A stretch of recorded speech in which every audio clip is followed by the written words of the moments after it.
Good evening, everyone. I'm Bill Gaudelli, Dean of the College of Education. Welcome and thank you for coming to the Dean's Endowed Lecture Series.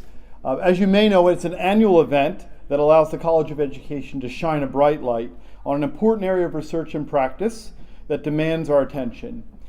In shining this light, our aim is to invite a speaker who works at the intersections of theory, practice, and research in ways that we value as a college. This year, I turned the decision-making process over to the faculty, and in terms of who they wanted to invite. And they returned a gem of a person for whom it is my honor and pleasure to introduce. Dr. Dorothy L. Espelage is a professor of psychology at the University of Florida. She is the recipient of the APA Lifetime Achievement Award in Prevention Science and the 2016 APA Award for Distinguished Contributions to Research in Public Policy. She is a fellow of APS, APA, and AERA. That is incredibly impressive. She was recently elected to the National Academy of Education. She has authored over 190 peer-reviewed articles, 6 edited books, 70 chapters on bullying, homophobic teasing, sexual harassment, dating violence, and gang violence. Her bio is a truly impressive one, so much so that she was recently recruited to the faculty of the University of North Carolina at Chapel Hill, and she was named the William C. Friday Professor of Education Endowed Professorship. Her research focuses on translating empirical findings into prevention and intervention programming, and she has secured over $12 million of external funding. She advises members of Congress and the Senate on bullying prevention legislation. She authored a 2011 White House briefing on bullying among LGBTQ youth and attended the White House conference of the same in 2011. She has been a consultant on stopbullying.gov website and a consultant to the National Anti-Bullying Campaign, the Health Resources and Services Administration in the U.S. Department of Health and Human Services. As you can see, Dorothy is truly a public intellectual, engaging communities of various sizes and scope with her vitally important work. Please join me in welcoming and congratulating the 2019 Dean's Endowed Lecture for Lehigh College of Education, Dr. Dorothy Espelage.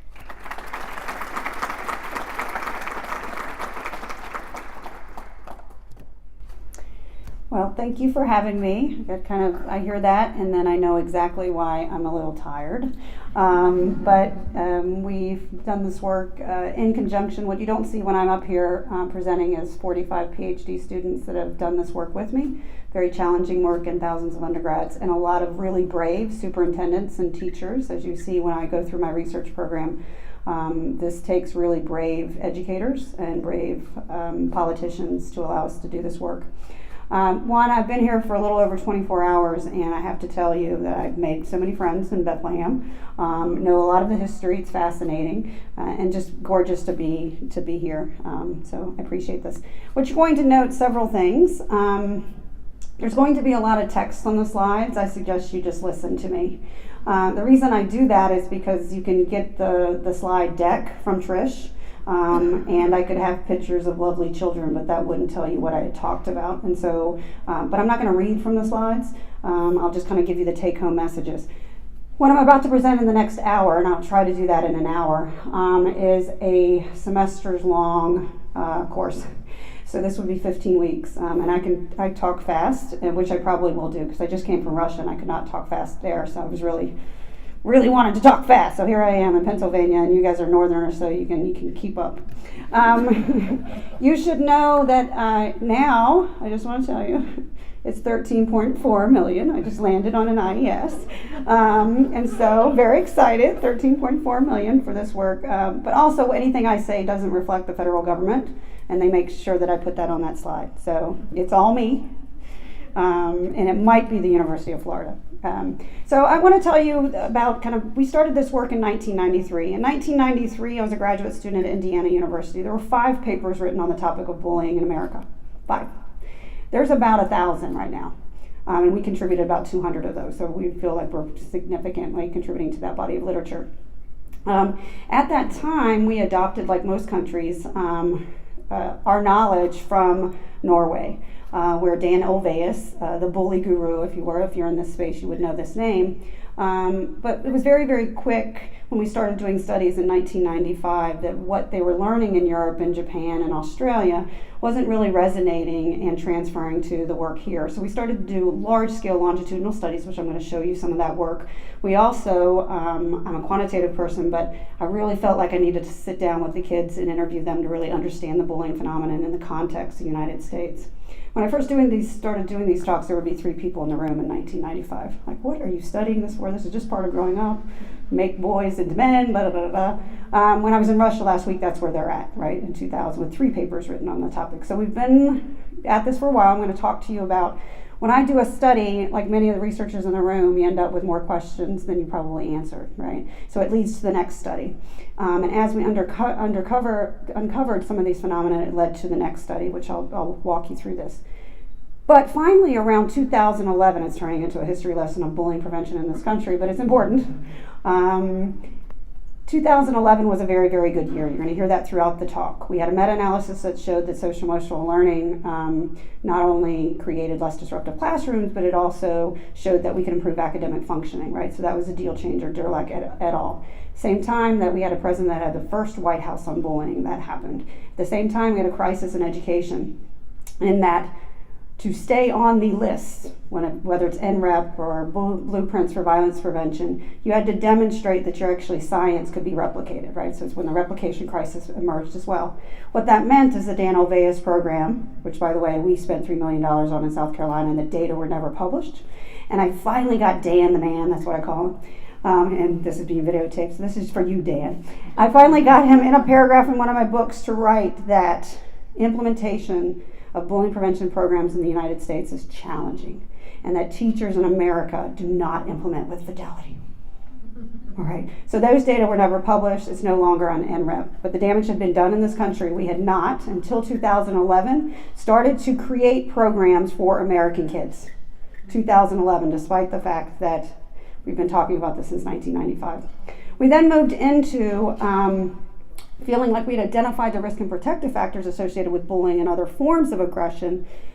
My lab and my general sense is now we can do something about it because the federal panels were giving us money to develop programs or evaluate programs, so that was a deal changer. We then ventured into large-scale randomized clinical trials. Fun times. Graduate students, don't do this until you're tenured. I'm just telling you, just don't do an RCT. And what we also learned is that teachers and social workers and school psychologists don't necessarily implement programs as the developers intended. So then we got into implementation science. We're now in a position where we're starting to think about how can we create these programs leveraging technology such that we're not taking away instructional time, especially for the most at-risk youth that need that math and science, right? Alongside the social-emotional learning, but how can we improve implementation? Okay, so that's kind of the body of research that we've been at since 1993. That's a long time. So we're going to cover a lot of that in brush strokes today, just kind of take-home messages. The reality is, I had a wrestling coach that I met last night that evidently does bullying prevention at Liberty High School, if you know him. And he was like, what should I do about bullying prevention at the high school level? I was like, well, it's complicated, right? I mean, there's a lot to do. We adopt the social-ecological model, and I went on, and he was like, so? And I said, bottom line is just be nice to the kids and build strong relationships. So what we've noticed is that we need several things. We need a strong policy related to bullying prevention. When we started this work in 1993, there was one state with a law.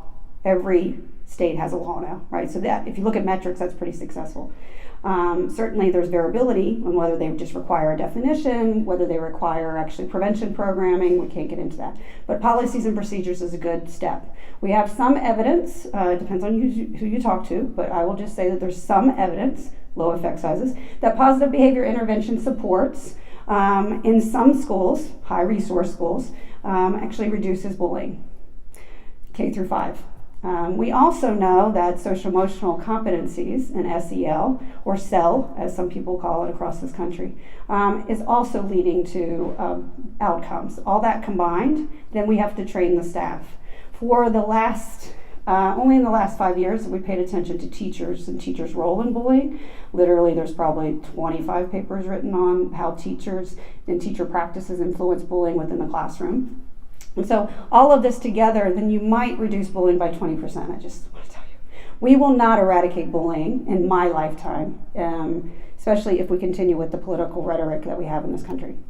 So the bottom line is, like most of the areas that you study in here, it really does boil down to, whether it's bullying or other forms of violence, is building trusting relationships and connections between teachers and students. On average, when we go to schools, we have 25% of the kids that are identified as not having a single trusted adult in the building. Those are likely to be the kids that are highly victimized and socially rejected. We need to identify those kids and figure out how to get those uninvolved children more involved. But it does really come down to also school climate. And so in the last administration, school climate was really a focus of the National Center of Educational Statistics and the work with AIR research. So certainly, the research is building that if you have a positive school climate, and we'll talk more about that if I get to that part of the talk, there's less bullying, but there's also less violence. There's less alcohol and drug use among kids. There's less teenage pregnancy. So school climate boils down to those relationships, and also the general architecture, if you will, and the environment there. Now in 2011, also everybody on the street was like, bullying is a problem. Well, it's kind of been, I still hear that, like, this is so bad from Uber drivers. And I'm like, well, it's been bad for a while, long time, been at it for a while. And so in 2011, there was lots of these myths and misperceptions. And so I have this Espelage mantra, because I'm so important I can name it. And I could usually spend an entire class on this. Like in classes, we would identify, what does the media tell you, right? There's this notion in 2011, somehow it's an epidemic. In 2011, we identified it only in 2011 as a public health concern. And that's largely because of the suicides that had been linked in some ways, right?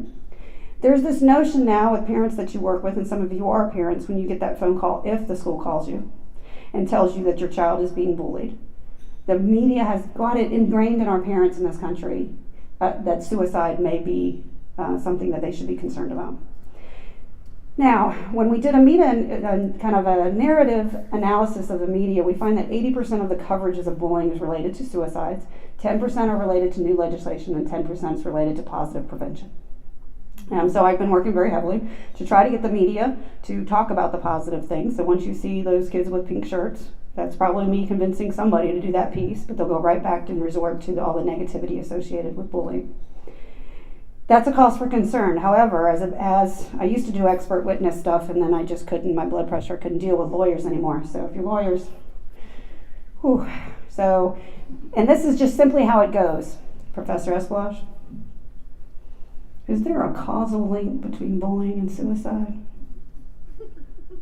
I was like, no. Professor Espelage, let me just ask it a different way.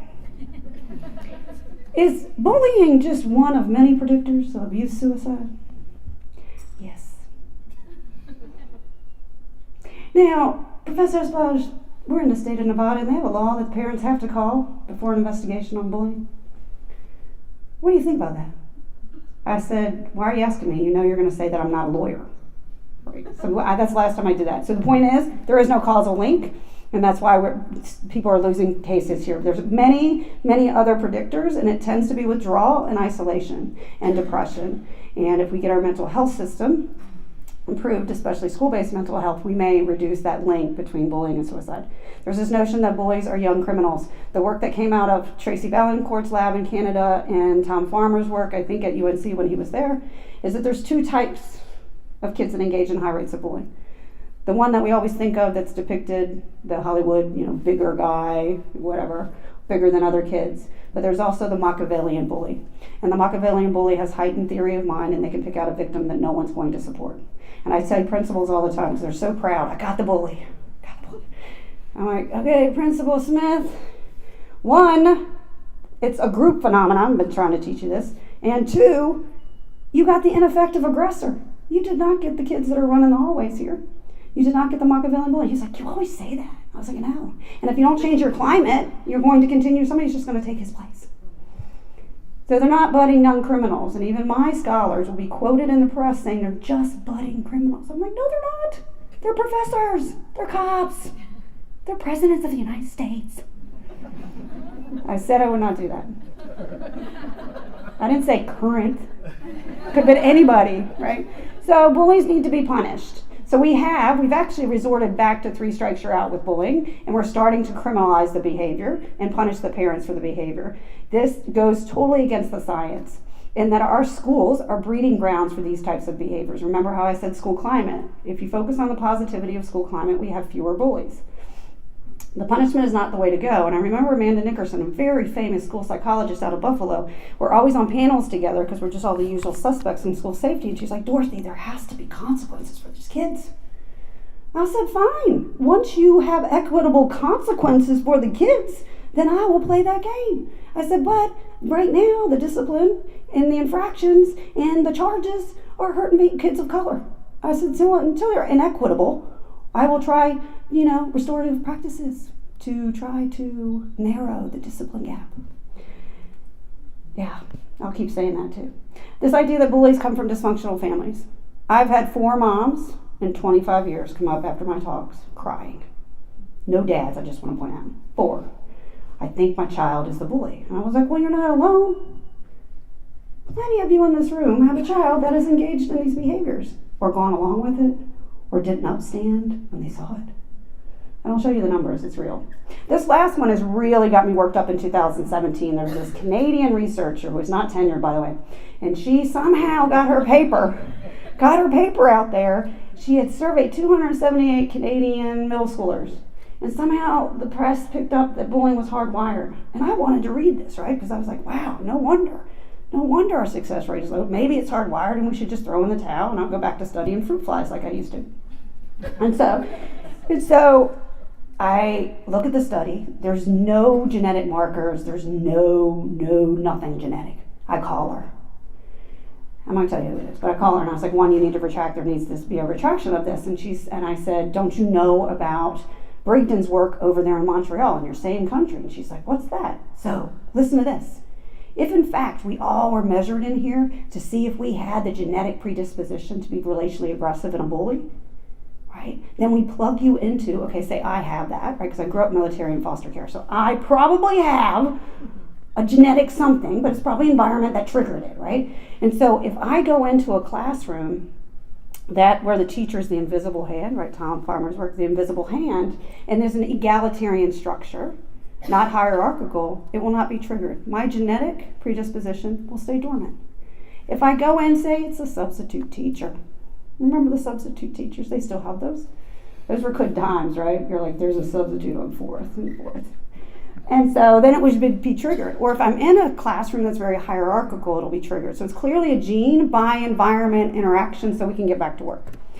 So I'm pretty sure that we will be talking about what is bullying until I retire. So we're not going to spend long talking about this. Sometimes I just get out of and we're going to talk about the definition. Now, the reason we do want to talk about it is because teachers say to me on a daily basis that parents call everything bullying. So much so that it doesn't have a meaning. So this is our fault again. The scientist community, including myself, adopted the Norwegian definition without empirically testing it. And so this definition that you see was very similar to Dan Oveus' Norwegian definition, but the bold is what we worked on, Centers for Disease Control and Department of Education with brilliant scholars. That's what we've changed. So there is this notion that there has to be a real or perceived power differential that's different than friends having a conflict. That, notice the number 2, it has to be repeated or has a high likelihood of being repeated. Because we learned from developmental psychologists that when kids are victimized, they change their behavior. If they're victimized on the bus, they have their parents drive them to school for the next 10 years. If they're victimized in sport, they drop out of sport. If they're victimized in lunch, they take their lunch in the classroom. If they're victimized on a certain hallway, they don't go down the hallway. So if we're waiting for that repetition, we don't understand that those kids' behaviors are actually trying to reduce the probability of it happening again. And then certainly we do know that it leads to humiliation and intimidation and demeans many, many kids. Now, we were the first one, a lot of text, just listen to me, right up here. Interesting paper. We were able to, with a nationally representative sample, go in and experimentally manipulate the levels of the components of the definition. And the bottom line is, If in fact you felt there was a power differential, it's been going on for a while and you cannot defend yourself, as we went through those components, the more components you had, the more daily interference, anxiety, and depression. So it does appear that the power differential and the repetition matters. Now, what are the numbers? So there's a study that came out yesterday from the National Center of Educational Statistics that showed that victimization is down at the item level. And you don't have to be a psychometrician to know that, maybe the item level is not very reliable. But if you look at it looks like we were just flatlined at about 25 to 28% of kids have been victimized in the last year. Still a lot, right? And maybe that was down from, 30. But 2 items, there was almost a double increase, and that was being a demographic item of being 2 or more races. So multiracial kids had an uptake in victimization in the last year, and rural kids living in rural parts of America. And certainly there's no causation there, and it's a cross-sectional study that's done every year. So these numbers tend to be consistent, that 15% are chronically victimized, 17%, chronically victimized. 17% are ringleader bullies, those kids that are kind of running the groups. And around 5th grade, it becomes a group phenomenon. It's really entrenched as a group phenomenon as it peaks during middle school as well. The 8% of bully victims, these are the ones we're really, really concerned about because they've been victimized, and the way that they deal with that is to become aggressive themselves. So they have the highest rates of depression, anxiety, and suicidality. So if they're school psychologists and counselors, these are the folks that are showing up in your offices or your private practices. And then we've gone on to this bystander revolution, right? So we just decided to pay attention to some of Pepler's, the Canadian researcher's work from 1999, where she videotaped kids on a playground, where her IRB allowed her to videotape bullying episodes without interrupting to stop that. It was the good old IRB days, where you could do science. I know, it's a mess. But so there's this one thing, it was on Dateline, and there was a 7-minute bullying incident where she demonstrated that a bully females started with 2 girls behind her. By the end of the 7 minutes, she had physically, verbally attacked, and actually sexually harassed the victim, and there was about 13 girls standing behind at the end. And that was in 1999. Christina Samavali in Finland was talking about participant roles. And here we roll around in 2015 and say, maybe we should focus on the bystanders. So we have Bystander Revolution. You can go to that website. You can see Adam Levine from Maroon 5 tell you that it'll be better. You're just thinking, yeah, Adam, okay, here I am in rural Pennsylvania, but I'm going to be the lead singer of Maroon 5 because you said it's going to get better. Okay. There's a whole lesson about it gets better if you want to hear that story, but we don't have time. Okay, so lots of text here. Again, remember this is a semester in 1 hour.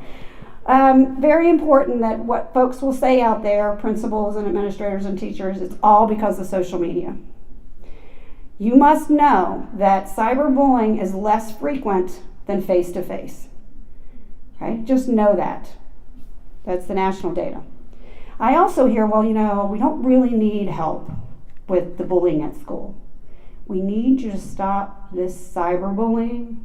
It's Instagram, it's this, it's that. So as a good scientist, I was like, no. I'm going to show you that it's causally linked. So we started tracking these kids. Thank you, CDC, for funding this particular project. I'm going to show you a lot of data. At this point, we have about 3,600 kids in this cohort across 6 years. So we're just going to give you the highlights of the findings here and kind of the implications on the prevention science side as well as policy. So this sample is largely African American and white, so it doesn't speak to Latinx. Our other data sets are starting to speak to that as the demographics are changing across the communities that we work in. I don't know how many of your statisticians in here, but this is structural equation modeling, and there's something called the root mean square or error of approximation, and when it's close to 0, it's truth. As truth as we can get in social science, right? This model, the data fit the model fit the data. This is this idea, again, just look at me, that if I'm a bully, face-to-face at school, 6 months later I'm going to do it online, right? So this is a longitudinal, we track these kids over time. This is not cross-sectional, this is longitudinal, same kids, there is a causal link. Now you see the arrows. The idea with prevention science is prevention, right? So we want to prevent the onset, but if it's already here, which is 5th and 6th grade through 7th grade, we want to make sure that if we address face-to-face, there might be an indication that those arrows go away when they pick up technology. Now, for the statisticians, this is, notice they cross. So this is beautiful, beautiful. This is where you cry when you're up late at night running models. Kids that are chronically victimized at school become perpetrators online. Now, USA Today will tell you that all of this is anonymous, and I always say it's not, because 90% of the time, the kids that are victimized online, they know exactly who's doing it, or the group of kids that are coming after them. And so this is what happens. I'm victimized at school, I bully online, they know who I am, they get me back. We actually in my lab also call this a Monday morning effect, right? So if you're in my research lab, we do not go to schools on Monday morning. No one will ever talk to you on Monday morning because something has played out on Friday, whether it's drama, whether it's bullying, jealousy, this kind of stuff. Then it plays out online all weekend long or at the basketball or football game, and it blows up Monday morning. And so when I'm talking to teachers, I was like, this is the Monday morning effect. It is the overlap between face-to-face bullying, and it goes on social media. Again, recognizing higher prevalence of face-to-face, and there's a causal association between the two. And it's not just my research that has shown this, other research has shown. We were starting to show this early when folks were not even measuring cyberbullying. Now, as you can note from my comments, a lot of my work is, like a lot of the work we do anywhere in education, is socially, politically connected, right? So the work I get to do depends on who's in the White House. And so there was an 8-year period, there was no adolescents having sex in America. Because there was abstinence programs, okay? We told them not to. That's what adolescents do, listen. So there was this trend. If there wasn't sex, there also wasn't rape. And there wasn't sexual violence, right? Because remember, rape is sex.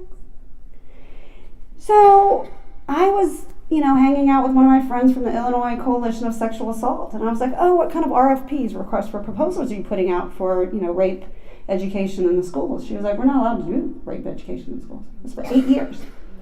So they've started funding bullying prevention programs with sexual assault dollars, which was not a lot of money from Congress, right? So I call CDC, because they fund this. And I said, do you know what's happening? They're like, excuse me? I called the hotline. I was like, there are bullying prevention programs being used to reduce rape. And they're like, okay. And they were like, well, is there a scientific base? I was like, well, no. There's 5 papers written on a correlation association between bullying and sexual harassment in Brazil, in Minnesota, in California, and then somewhere else. And they're like, that's it? And they said, I said, yes. They said, well, can you write a white paper? So this is a lesson to everybody in this room, okay?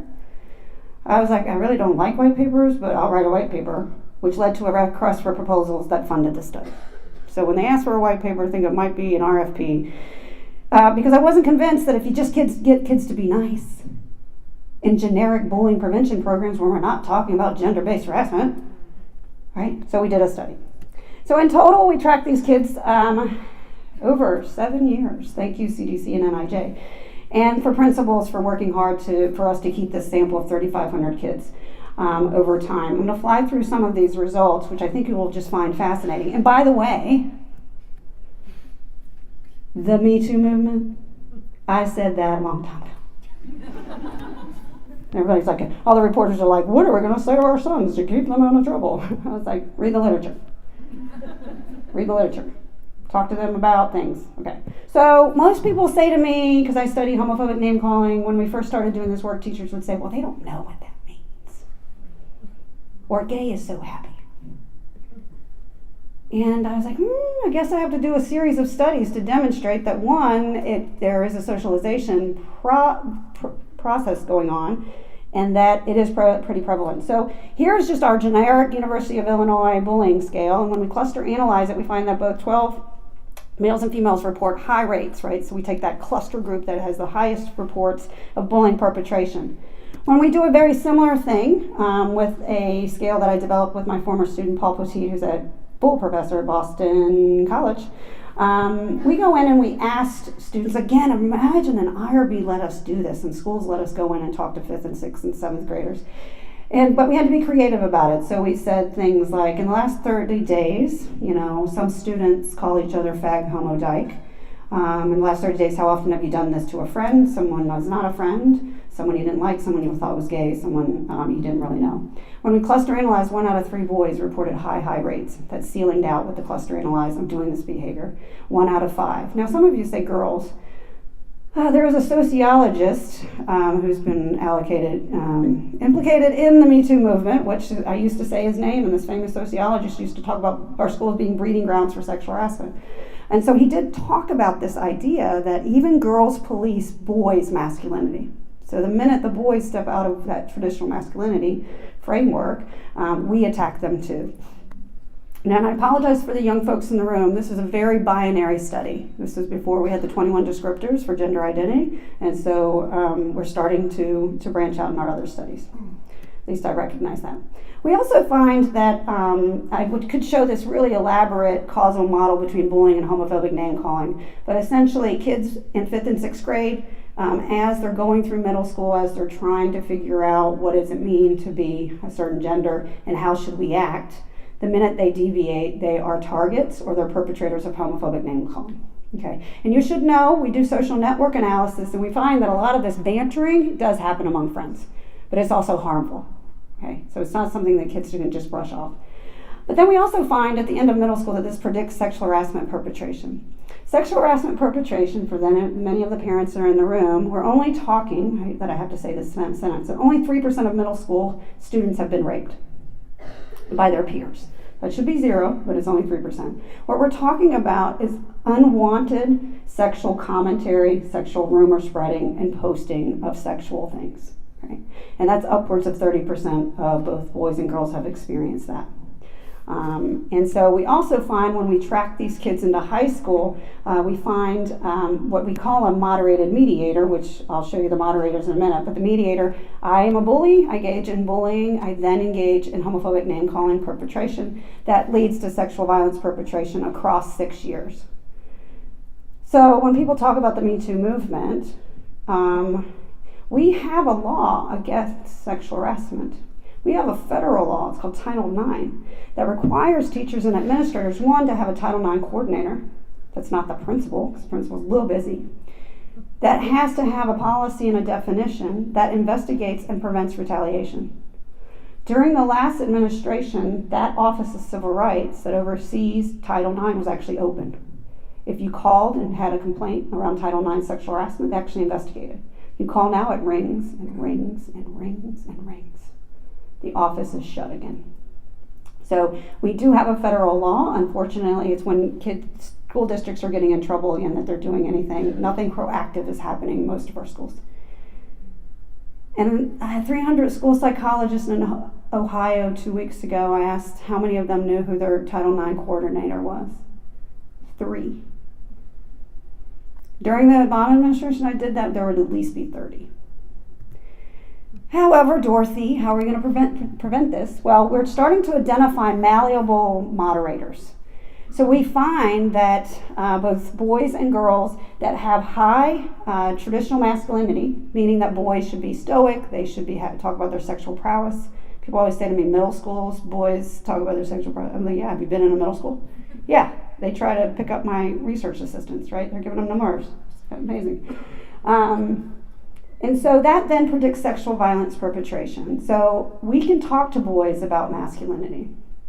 And this is an interesting conversation with the release of the American Psychological Association and all the discussion around toxic masculinity. Because there are multiple masculinities, and Pleck from the University of Illinois was talking about this in 1995. So we're recircling back to this idea of multiple masculinities and how to talk to boys.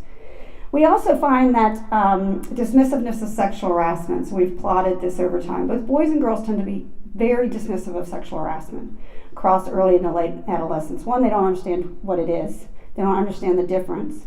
And I always tell this story. We were doing every study we do, we then sit down and show the results to the middle school and the high school students to get their reflections. And sometimes we've authored with them that contributed to the discussions of our papers. And I remember interviewing a young lady in Georgetown, Illinois, 7th grader, and I was talking about, is sexual harassment happening here? No, it doesn't happen here. And we keep talking as a good psychologist, right? I'm doing some open-ended, let her talk a little bit, give her some space. And then she's like, but I really don't like the nervous game. I'd never heard of it. How many have heard of the nervous game? There's always some young ladies in here.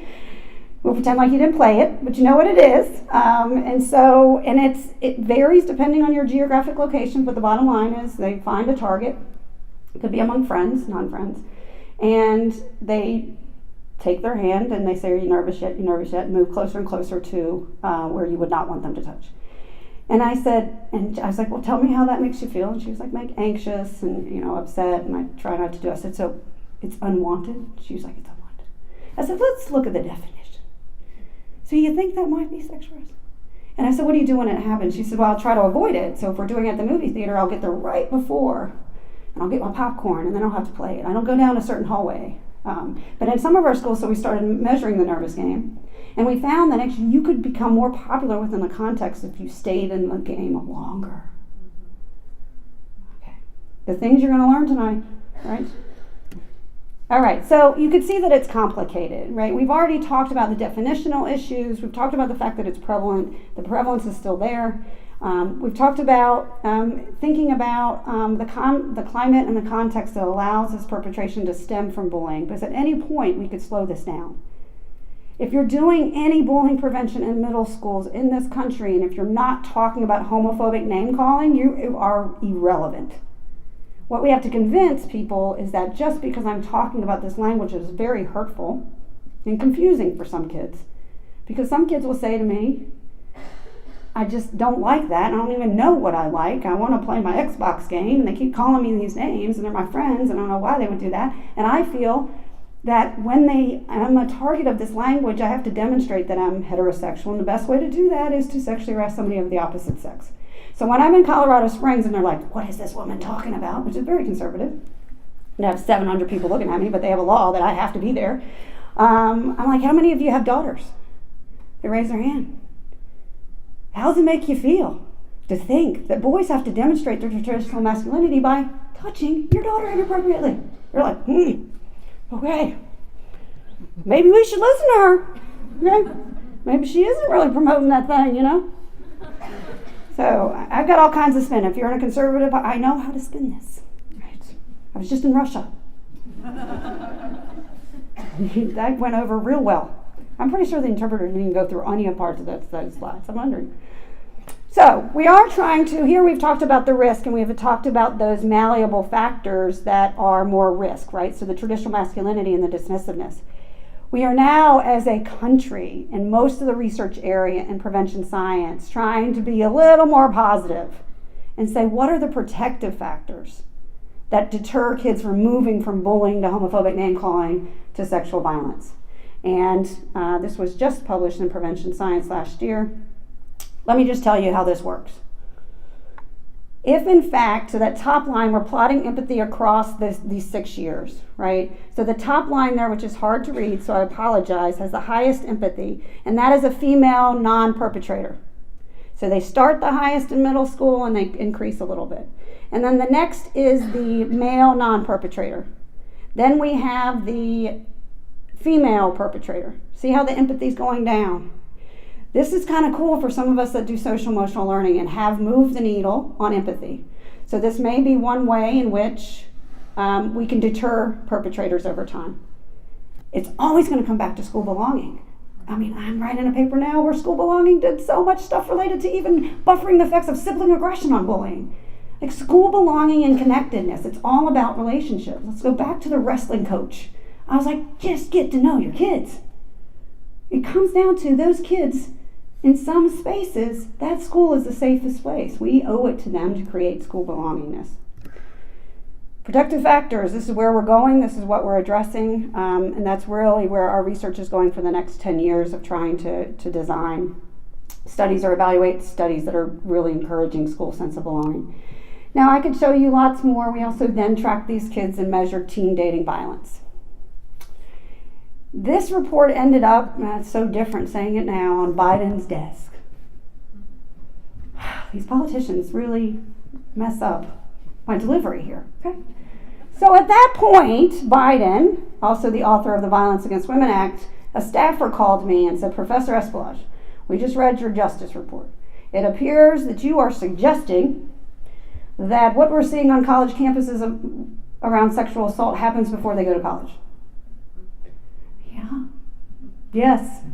How old are you? He was like 23. And I said, yeah, it happens before they go to college. Well, the vice president would like to know what you would like him to do. I would like him to put K through 12 in the bills that you guys are proposing for sexual assault prevention. I said, also, if you're not going to do that, which they did not do, I take my wins, but I did get a win. I said, or maybe add community colleges in to the bills, because some of the victims of this type of behavior don't make it to your 4-year university. It's a little elitist for you to think it did. That I was successful on. So this is the developmental model. Again, if you're just looking at generic bullying, you're going to miss the big picture. And there was just a study that came out today on Twitter, besides the Mueller report, that showed that teen dating violence, again, is a strong predictor of domestic violence, which we know from the ad health data. It's nothing new, but certainly folks are looking at this teen dating violence perspective. Very, very complicated. I will always say that we need to include gender-based name-calling, sexual violence, and gender expression in our prevention programs, where we continue to have the low effect sizes that we're yielding in our studies. So there's many psychologists in the room, and many of you have learned when you get on a plane, it's going to be a long trip, that you don't tell them, the person next to you, you're a psychologist, right? So I travel about 150,000 miles a year, and I have gray hair, so I have to have hair done by strangers. And the hairdresser always has, you're going to crack up when you go to a hairdresser next time, right? Because they're going to have a picture of Johnny in a soccer outfit right there on the mirror. And I made the mistake, this was years ago, but this is how I summarize the 2,000 articles on why do kids bully. So Johnny's sitting there, I don't know this hairdresser, I think I'm in a mall hairdressing place or JCPenney. And it's risky already. And she says, Johnny was bullied. And I was like, I bet the numbers are pretty good that Johnny was probably bullied. She was like, why do they do that? He's just this. And I said, well, we adopt a social-ecological perspective where Johnny could have some attributes. I don't know, is Johnny on the spectrum? Does Johnny have ADHD? And she'd sit there, something like that. And I was like, well, and then Johnny could just have these, he could be provocative kind of victim. He could be gifted and he just generally doesn't do well with people that are not as smart as him, right? So then he's prone to social rejection. I said he could be in a family like yours where I think there's probably social-emotional learning. There is social-emotional learning everywhere. But Johnny could be in a family where there's violence modeled, right? Or there's yelling, those types of things. She's like, no. I was like, oh, well, I'm thinking, beyond Johnny. It's just all the kids, like just what the research is showing. And my hair's drying. She's still going, okay. I said, but then Johnny could go to a school where there's really a strong bullying policy and it just doesn't happen. And that's going to support him, right? And they have policies and procedures and they follow them. And then Johnny could then join a group of bullies and he becomes a bully himself. And I said, then Johnny can live in a community where there's neighborhood violence and there's this type of bullying, and then you live in a society like the United States of America. And then she looks at me and she says, so it's complicated? I said, it's complicated. I now say I'm a microbiologist and I study salmonella. Never any follow-up. You can take that for your long trip overseas, over the pond. Then they're like, that's interesting because your PowerPoint says bullying. I'm like, bullying can lead to salmonella, leads to everything else. So at the individual level, there could be depression and anxiety that leads to perpetration or victimization. Empathy, there is some of our studies where we are honing the skills of bullies. We have to be careful with the iatrogenic effects of our empathy. They're learning better skills. That's that Machiavellian bully. Delinquency, highly related. Impulsivity, this is why, again, the social-emotional learning piece is so important around emotion regulation, because this impulsivity, it doesn't matter how we analyze these data across 6 years, it is a very, very strong predictor. Other forms of aggression, as you've shown, we are finding that kids that are being victimized right now in our studies in Colorado, 5,000 kids, are more likely to vape on days that they are victimized. So we do diary methods and we're able to track the level of victimization and look at their vaping. You don't have to have a TV to know that the vaping rates are up. They generally have a low value for pro-social behavior, especially if that's the norm in the school. There's about 200 articles written on family and school risk factors. And the best way to think about this body of literature is a healthy family looks like a healthy school. An unhealthy family looks like an unhealthy school. And everybody in here that works in schools, you can feel this ethos, you can feel the support in some of the schools. I want to just go back to middle school. The principal's out there. I live in Florida, so it's very warm. They're outside every morning, naming the kids by name. Like there's something about the warm weather, right? There's a connection, but you also have been in those schools where you want to get out so fast and you feel for those kids. And I've had those experiences. What we need to understand are both types of those schools and families. And so lots of work to be done, but the lack of supervision, lack of attachment, negative relationships, and support for violence and modeling of violence. On average, we would say we hear 2 teachers bullying kids every time we go in a building. And it takes different forms. It's usually insulting words. There's only 2. There's plenty of teachers that don't do that. Now, this is a very, very powerful slide, and essentially what it shows is that if I come from what we call a dysfunctional family, so there's drugs in the house, my parents are drunk often, the cops have been to my house, or I've been incarcerated, so there's just dysfunction, okay? I'm talking about real dysfunction. But I go to a school that has low dysfunction, right? So I have this home that's just not good, and we go to a school that's positive. Your bullying is less.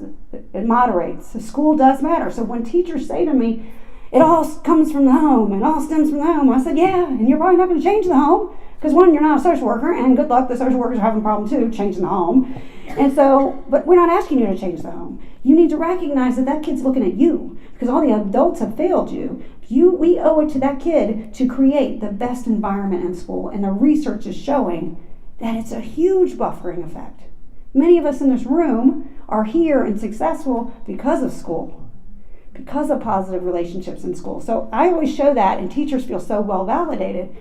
So when you hear teachers say, well, you know, the apple doesn't fall far from the tree, which, by the way, the Russians understood that. They laughed.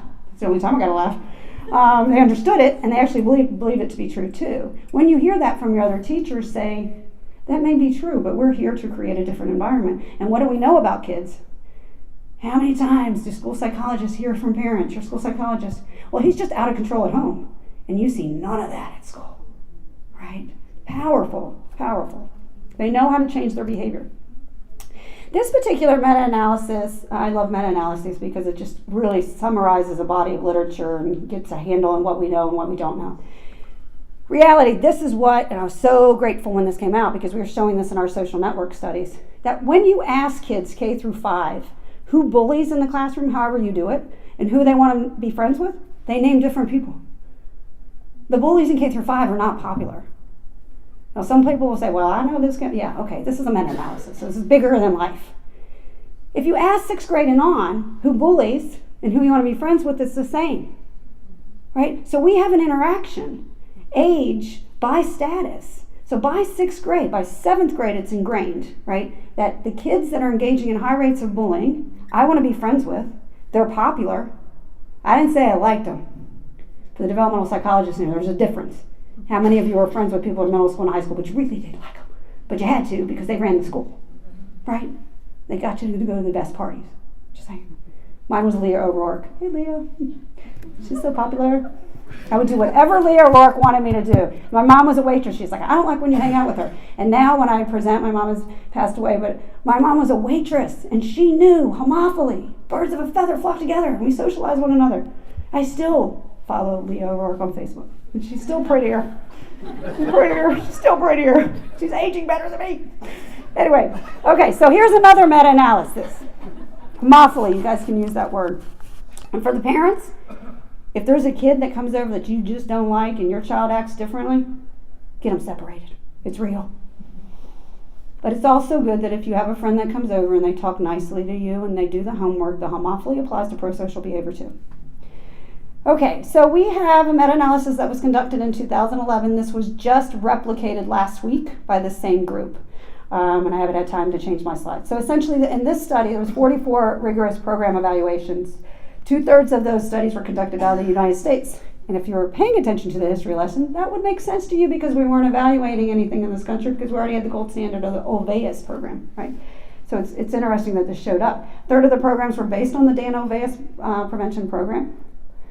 I'm going to show you what you need to do in your schools to get 20 to 23% decrease in perpetration, 17 to 20% decrease in victimization. Okay. All right, if you want to reduce victimization, we have to have non-punitive disciplinary methods. That's a challenge for a lot of districts, isn't it? Parent training meetings, use of videos, cooperative group work with the kids, and a greater duration. Now, Susan Swear at Nebraska, who we used to write with for quite a long time, we've been saying since 2003, yeah, that's been 16 years, that we're like, please do not mediate bullying. What are you mediating? Don't do it. This is different than conflict resolution, but if there's a power differential, there's a power differential. This meta-analysis showed that when you actually have a bullying situation and you mediate it, it increases. Because they're looking right at that. Oh, I'm going to get you. When we're done right here, I'm going to get you. Please don't do it. And there's so many districts I go, and we're so proud of our peer mediation program for bullying. Stop it. It's different than restorative practices, right? Look at this list. Can you imagine trying to get into a school and do bullying prevention and say we need to do all this, and you're only going to get 20% reduction? Parent training, improved playground supervision, non-punitive disciplinary methods, classroom management, teacher training, classroom rules, whole school anti-bullying policy, cooperative group work. 20%. Now, many people in this country are now looking toward Kiva, the Kiva program that's from Finland. It has arrived in Delaware, people. It is in Delaware. They're having implementation problems. The Finnish government would not allow us to adapt it in any context. We could only translate it into English. You can talk to the Delaware people. They have not published any of that data. And I said to my colleague at SRC a couple weeks ago, I was like, you can tell me how to go. Now, interestingly, in Finland, when they had the highly structured randomized clinical trial, they reduced bullying by 50%. That's pretty good, right? The minute they scaled up, it went down to 30. Even when it was 50%, and they wrote a paper on this, is why I like the Finnish researchers, because they speak truth like I do. Even in the most award-winning Kiva programs with the schools have big banner, Kiva winning, awarding, there's still four chronically victimized kids in every classroom. So can you imagine being one of those four and having to walk in and look at the award-winning anti-bullying program called Kiva? What does that do to your soul, right? But they're talking about it.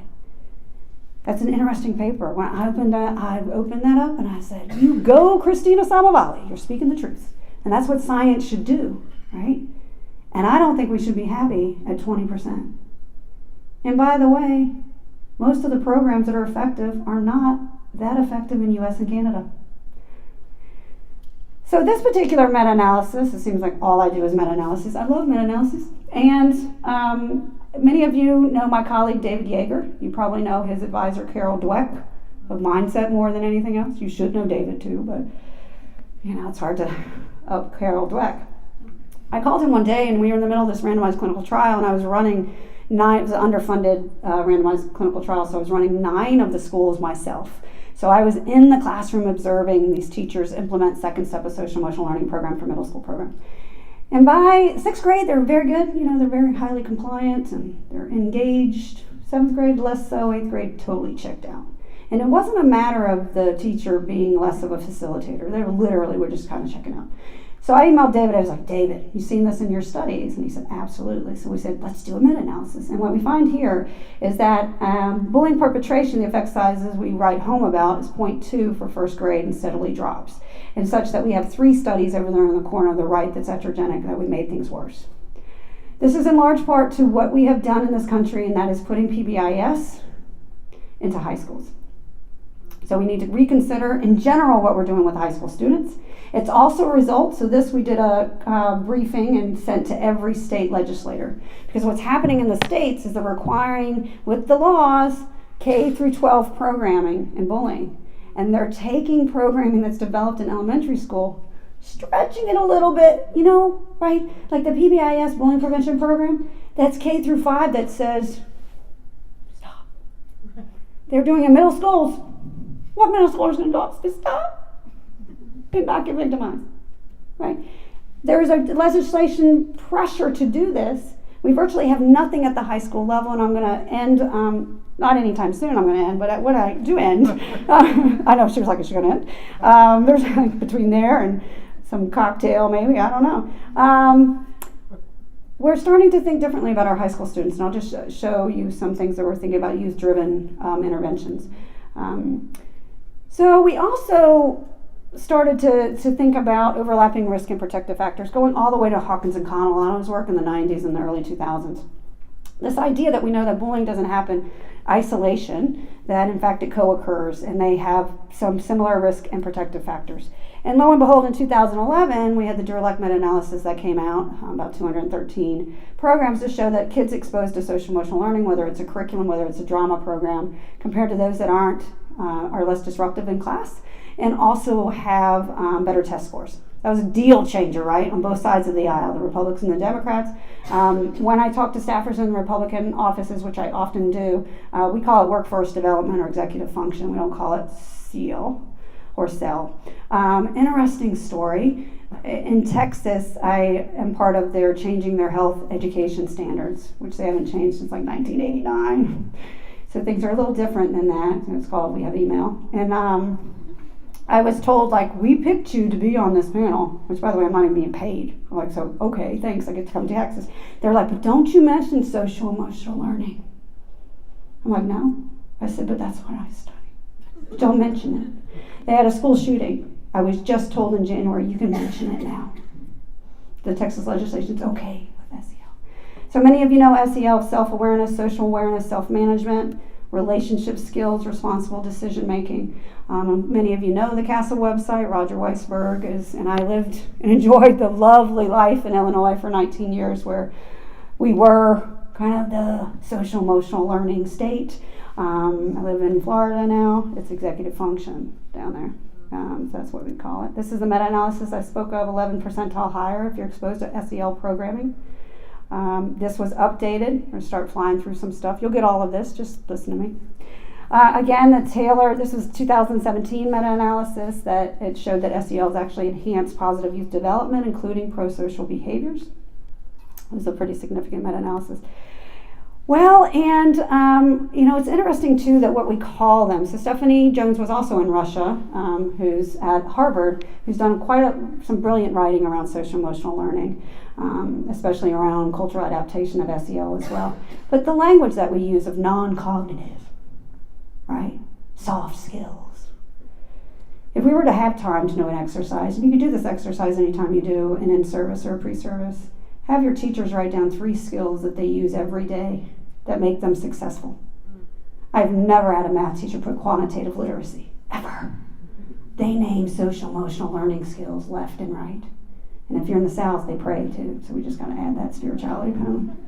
So it is amazing, they will never mention, they mention patience, they mention organization, they mention prayer, they mention all kinds of things, but never anything that they actually trained in.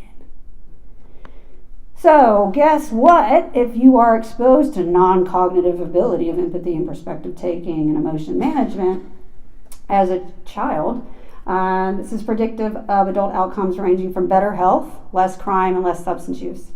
Looking at Stephanie Jones' work, brilliant. Teacher-rated SEL in kindergarten predicted outcomes in better education, better employment, less criminal activity, less substance use, and better mental health. There you have it. But some people think it's voodoo and brainwash. We can go on and on and on about these studies that show better effect sizes than even bullying prevention programs, right? Remember the numbers, we were at 0.2 and low. So social-emotional learning, and it sounds like I've kind of drank in the Kool-Aid, but the data are pretty strong. That there's something about giving these kids, like back in the day, we called them social skills and life skills, right? There's something about these social-emotional learning skills. However, I would suggest that we would move the needle on other outcomes if we implemented with fidelity and we implemented consistent across K through 12. We have some districts are all about their, literally, I heard from yesterday, I don't know if it was yesterday or I was in Russia. It wasn't in Russia because there was no English speaking, so it wasn't in Russia. It was somewhere, and somebody said, high school is just too late.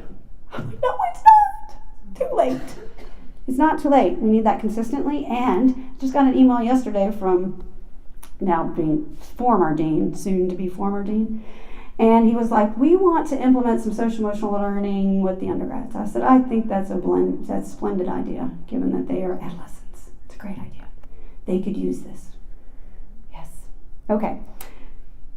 So thank you, CDC, for funding and evaluation of a second step middle school program. What we've done is very well in K through 5. We're challenged in middle school, and we virtually have one bullying prevention program called Lion's Quest at the high school that's on the list, the evidence-based programs, right? So we're really struggling to figure out what to do in middle school. So this was one of the first evaluations. This was funded under CDC's sexual violence portfolio, though. So we're going to talk about, you're just going to have to stay with me here, okay? Bullying, fighting, homophobic name-calling, victimization, perpetration, sexual harassment, victimization, perpetration, and there's 7 of those. But I'm going to break it down very easy. Although this is a randomized clinical trial that took 4 years, I'm going to summarize it in a very simple way. So this is second step. I have no investment in Committee for Children. We did a survey of all the bullying prevention programs. We looked at 64, and we came down to second step for the various reasons.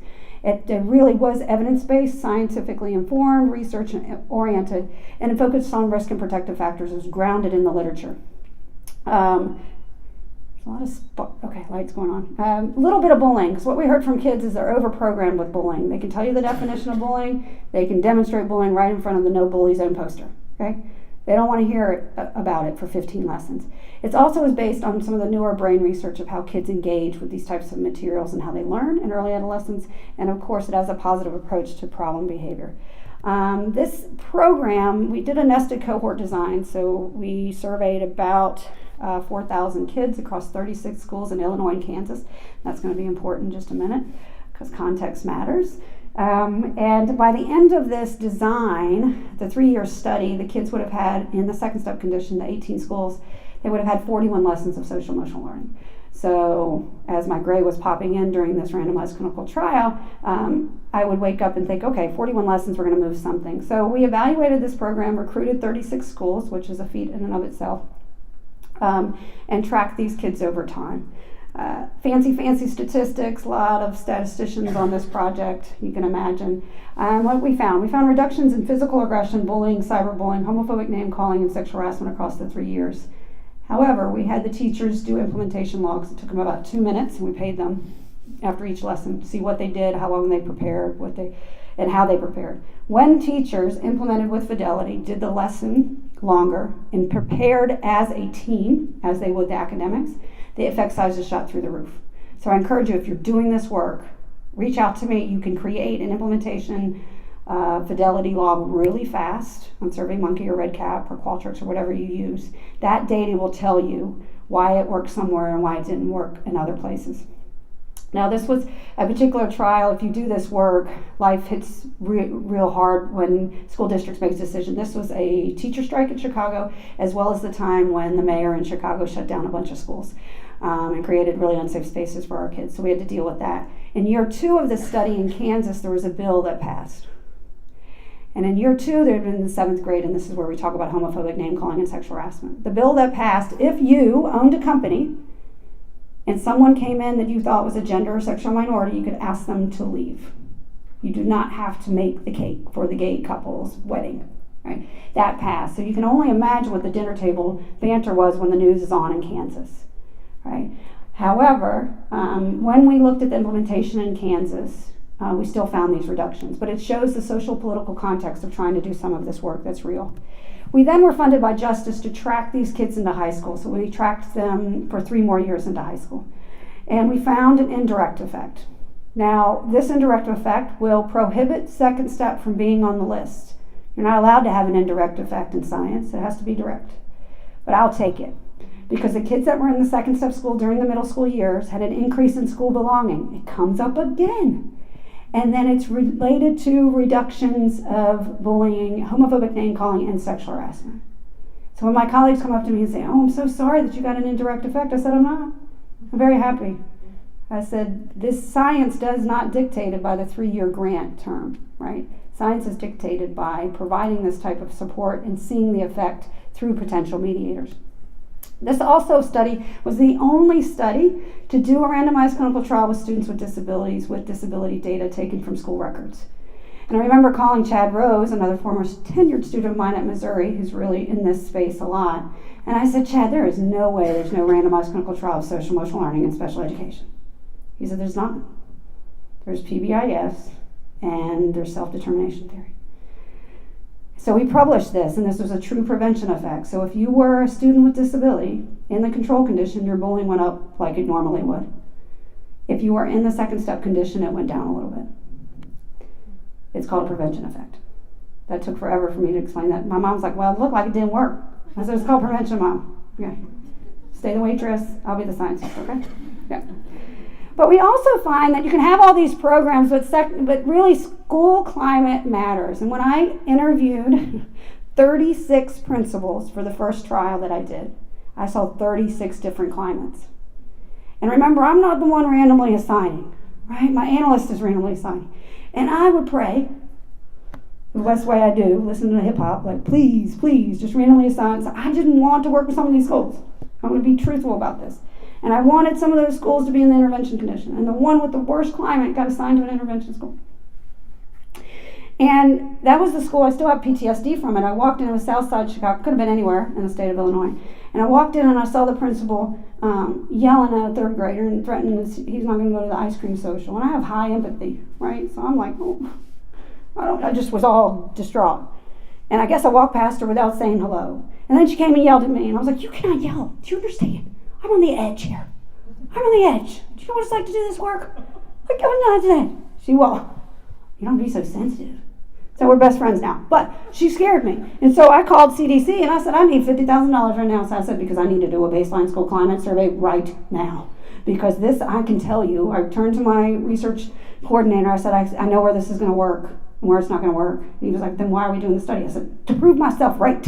That's what we're doing. But we need school climate data because I could predict who was going to implement with fidelity, the uptake, the commitment, and it may even moderate efficacy. So I just wanted to show you to demonstrate how beautiful school climate could be. So we went in and we surveyed about 1,400 teachers across the 36 schools. One bus driver and one cafeteria worker really wanted to tell us what they thought about that school.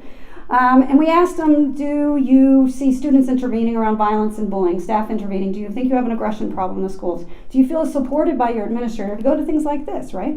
Are there pre-services? Do you feel supported around bullying prevention? Gender equity and intolerance of sexual harassment, if you paid attention clearly, that is part of the school climate in middle school. I'm going to show you a very complex final model. You can just look at me. So what you see here is lots of covariates, and then we put level two meaning the teachers and administrators' opinions as the predictors of the kids' behavior. And so in the second column, you see bullying perpetration. The third, you see pure victimization, physical aggression, willingness to intervene. Gonna put it simple here, and this should be so beautiful, that when the teachers say they have aggression in the school, problem in the school, the kids don't intervene. Do not put a bystander intervention program into a school where aggression is a problem. Clean up your house before you expect the kids to change that climate, right? This is beautiful because these are different informants and this is really fancy multi-level model. We love it. If in fact the teachers feel supported by the administration to do something around bullying and school violence, there's less bullying reported by the kids, there's less victimization, and there's less fighting. Awesome. Clean up the house. And then this one warms my heart. Because when the teachers are intolerant of sexual harassment, following Title IX, there's less bullying and less victimization.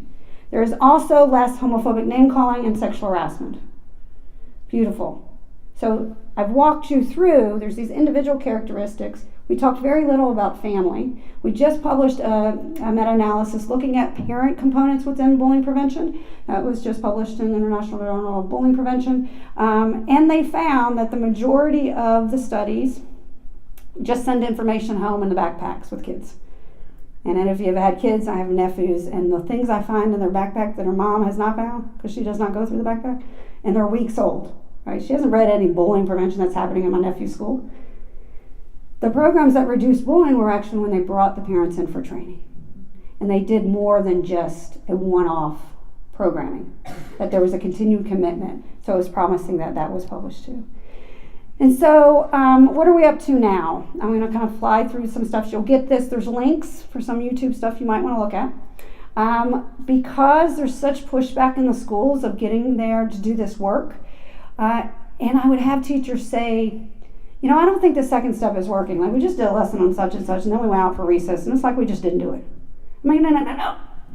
This is where you pull the information from the lesson into what is happening on the playground, right? The pull through. There has to be, we do know from the SEL literature that there has to be repetition and repetition and repetition that's developmentally appropriate. Just the same way you teach math. How did you learn your times tables? I think they learn it different, but they were just 3 times 3 is 9, 4 times 4 is 16. My nephew's like, how do you still know that? I was like, because I had to do a lot of it in middle school. And he was like, that's not how we teach. I was like, that is how I learned it. That's how you're going to learn it, right? So we developed a text messaging social-emotional learning program. Because what if we did have opportunities for the kids after school or when they're home, when they're dealing with conflicts, to get a text message that says, la la la, around empathy perspective taking. We're trying to get NIH funding for that. We did a pilot, and we actually found that the kids liked this idea of learning these skills, but not having to do a role play with their potential bully. Remember, we still have 4 chronically victimized kids in the classroom, and you expect me to get in a role play. And then they make fun of me in the role play. So more about that later. We did a gender-enhanced social-emotional learning, so we took second step. Remember, it worked, so it wasn't ethical to have a control condition anymore. We then took half the schools and trained the teachers around Title IX. It made no difference. If you just did SEL, we had reductions in all forms of aggression, which is pretty good if you live in conservative pockets where you're never going to talk about gender-based harassment. We have what's called SOARS, which is a $7 million grant that we got from Justice to develop a reporting app called the Advocator, and I'll show you a picture of that, with the kids. For 2 years, I did focus groups with kids in high schools across the country. They developed it with the tech company. They wanted to make sure that, one, they always said, like, you guys don't know what you're doing, and we know what we want and what we need as adolescents. And then we're finally doing a suicide prevention trial in Colorado right now in year 2, which is a peer leader program. I encourage you to look at this program. And again, there'll be a link when you get the PowerPoint. But we're evaluating it for sexual violence outcomes. When we were doing the focus groups, it was very, very clear that youth wanted to be involved in school safety issues and bullying prevention because they thought we have utterly failed them. In the beginning of these focus groups, kids were not necessarily interested in what they called a snitching app. After Parkland, they said, we'll take the snitching app, but we need to help you do this. It's very interesting to have that event happen. They also were very, very clear that the adults do a really good job of making sure their physical safety is addressed, but they feel like we've lost it, completely ignored emotional safety. That was over and over again. They talked quite a bit about the barriers to open communication, whether it's bullying or sexual violence or knowing if someone is having mental health issues. Lots of different things. The one thing that came out very, very clearly is the overt discrimination that kids of color in the school experience, which is not a surprise, but they were very vocal about it. So this is the Advocator app, which we are in field testing now. We'll pilot next year, and then it will be free to any school district that actually wants to address safety issues. What's nice about it is adults are held accountable. So if they report, it's not confidential, and so they know exactly who reported. But what we heard from the kids was that I told, but they never did anything. And what we heard from the administrators is, I meant to follow up on that, but I got so busy, right? But we're just human. They've got a lot happening. Here, the actual app, when they go in and they talk about the situation, whether it's their own personal emotion safety or a friend, that's in the record and going to be part of the data system. So they get reminders of like, hey, this report hasn't been addressed, blah, blah, blah. The kids wanted that accountability because I thought that the adults needed that help. That's what it kind of looks like. Here, there's if you go to this, we'll have all of the information. So it's not just a reporting app. We also have classroom and short instructional activities for the teachers to talk about restorative practices, social-emotional learning, and then also guides for students to do their own campaigns on how to run a student campaign. As I mentioned, the impact of sources of strength. This is a peer leader program that was actually developed in indigenous country in North Dakota. So it really resembles the virtues of many of the indigenous populations there in North Dakota. We evaluated it for sexual violence perpetration. It is, again, there's a link there that you can watch And I encourage, if you're looking for some type of programming at the high school level, this is really super cool. We go in and we train, well, Sources of Strength trains, it's not my program, go in and train faculty advisors and peer leaders, and they have a whole selection process, and it's really peer-led. So we have 20 high schools implementing this in Colorado right now. 11 are doing Sources of Strength for 2 years, 9 control schools. This is evidence-based for suicidal ideation but not behavior. It does increase connectedness to adults and engagement. And hot off the presses, we actually reduced sexual violence perpetration in the first year by simply not even talking about sexual violence perpetration, but building community and trusted adults and stronger peer relationships. So I encourage you to look at that, and it's pretty darn cheap from what I can tell compared to other prevention programs. We're also, and I'm wrapping up, I really am, we're also, under this administration, post-Parkland, the parents really pushed to have our schools hardened. And so $50 million went away from any type of social-emotional learning or restorative practices that could be done with students from the National Institutes of Justice, right? So literally 1 week after Parkland, $50 million was cut. And so you can only get funded if you're part of the hardening of the schools. And so I somehow never studied school police, somehow got $1 million for them to go in and talk to school police about trauma-informed care, social-emotional learning, restorative practices, and cultural competence. So we've created 4 online professional development modules that can also, we designed them for SROs. We started designing this in January, then February 14th happened, and we now have different types of security professionals in our schools across the country. We not only have school police, which are SROs, we have guardians, we have security specialists, and we have campus monitors. So hopefully I'll just get a couple more million to make one for each of the categories of this type of thing. And so we are also, like many of you in this room, I know you're doing some of this work, really trying to get, the SROs to understand this shift that we're trying to get all of the adults to understand, is that when a child displays some behavior, it's not asking the question of what's wrong with you, it's what happened to you. And certainly we're doing some of that work in combination with SEL. We're doing a lot of work in the space of restorative problem solving and practices. This is one of the most challenging things you can do, though, because of the adult resistance, this idea that if we talk out our problems and kind of come to a restorative approach, many of our teachers feel that we're letting kids off the hook. And so it's a careful dance that we're having out there. So what am I going to conclude with? So I would say perceptions of staff matter. The school climate matters. Social-emotional learning programs, when implemented with fidelity, have promise.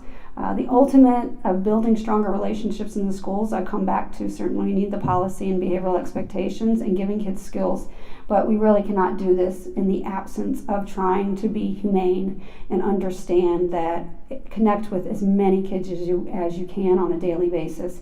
And that's kind of how I live my life. Certainly, hopefully you heard very strongly that the bully sexual violence pathway is alive and well, and that we need to address those potential moderators. And then peers make a difference. As we're hardening our schools, I think we really need to understand the etiology of these violent behaviors and school safety issues. The hardening is going to send us in a direction that is troubling. In a state now where there is active shooter drill required every month. And that's for kindergartners too. Our arrest rates are up by 23%, if not higher, and largely among elementary kids of color. As these SROs say that they don't want to be that SRO that stood around the corner and didn't do anything. So as opposed to building relationships, we're seeing more arrests. And I'll do what I can to try to deter those, because we do know that simple interactions can de-escalate some of these behaviors that lead to an arrest. I think we also need to look to folks like the Parkland students, right? They really do have agency, and I think they have agency even in middle school. And how do we involve them, and how do we really recognize that we all can benefit from thinking about the ways in which we think about children, whether it's trauma-informed work, restorative practices. And so thank you very much for your time and attention, and there will be a final exam. I just wonder how you would do. That would be interesting. But then I would be traumatized, because I'm like, I didn't teach them very well if you didn't do well. So anyway, thank you very much. I appreciate your time and attention, and thank you for having me in Bethlehem.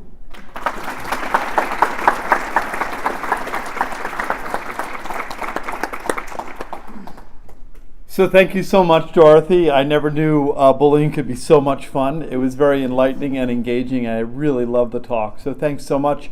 We now have an opportunity for some refreshments and desserts and opportunity to engage and talk with our speaker informally. So thank you all for coming and have a delightful evening. Thanks.